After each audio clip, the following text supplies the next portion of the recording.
পাঠিয়ে সেগুলোকে সলভ করে দিয়েছি। আর আপনি কি করছেন?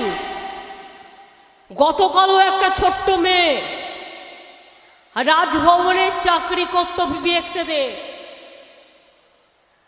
তার সাথে কি ব্যবহার করেছেন মাননীয় রাজ্যপাল মহাশয়?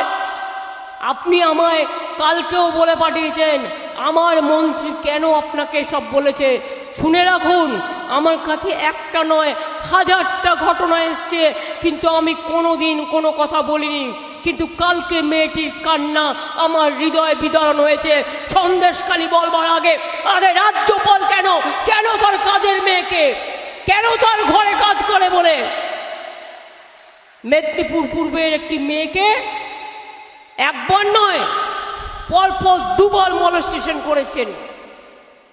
আমি তো তার কান্না দেখলাম, আমার কাছে ভিডিও এসছে, আমি পুরো মন দিয়ে দেখেছি।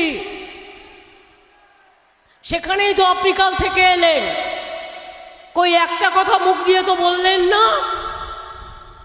আপনার লোকজনেরও তো তখন ছিল, যখন মেয়েটা কেঁদে বেরোচ্ছিল, বলেছে আর আমি রাজভবনে চাকরি করতে যাব না, ভয় পাচ্ছে কখন যখন তখন ডেকে খারাপ ব্যবহার করবে, অসম্মান করবে।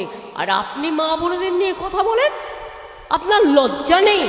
আপনার তো দাঁতের পাটিটাই খুলে যাওয়া উচিত মিথ্যে কথা বলার জন্য, মারি থাকা উচিত না দাঁতের। দুই বলে কিনা তৃণমূল দুর্নীতিবাজ, তাই ওনারা কাজ করবে।